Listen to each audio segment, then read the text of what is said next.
So former New York Yankee pitcher, now New York Met pitcher Luis Severino, who now pitches for the Mets, was quoted as saying recently before the Subway Series started against the Yankees that his former team only had two good hitters. Yeah, he's trying to say he was just joking, but there's truth in there because there is Juan Soto who came over with much ballyhooed free agent from the Padres, and of course Aaron Judge, who's leading the league, the American League, home runs, RBIs. Was that a shot at Giancarlo Stanton? Probably so. Was it well deserved? Probably so. Giancarlo Stanton to me has always been like the baseball version of Paul George, a guy who looks the part, seems the part, and can put up some numbers to play the part, but doesn't always play the part.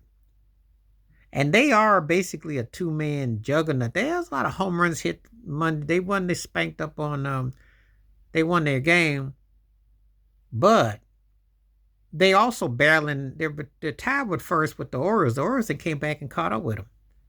So being the big, the big home run, big, power hitting team, they're not getting the simple things done. So if big bats is what it's about, that can only go so far. Juan Soto was quoted saying at the end of the game, he said, "We got to have more than a two-man team to get to a World Series." That is true. That is true. For all the greatness of what Aaron Judge does from offensive perspective, it's a lot of inflated numbers. It's a lot of inflated numbers. This ain't Derek Jeter's Yankees. They're not.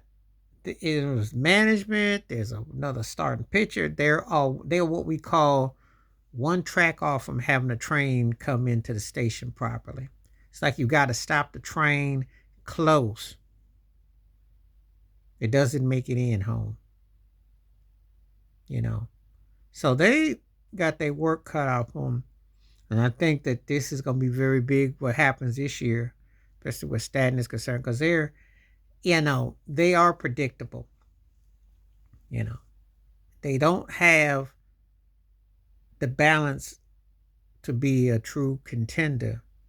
And that's been a problem if you're a Yankee fan because it's written all over. It's pretty obvious that there've definitely been some shortcomings with what I'm seeing. And he may have said he was joking. He said if the Mets don't get to the series, he's pulling for the Yankees. Well, they're not going to get to the series.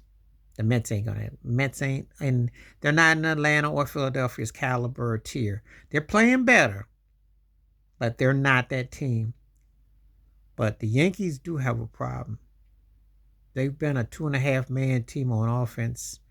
And while they do a lot of flexing, they're not winning when it counts. So we're going to see how this plays out. But anyway, tell me what you think. Please like, subscribe, work on thoughts, comments, and I do respond. Thank you. Wash your hands. Keep your mind clear. Watch out for another share if you like. And please join up the membership because when you do, request videos that you request, I will get those back as soon as possible. Stay blessed, stay up, stay safe. I'm out. Peace.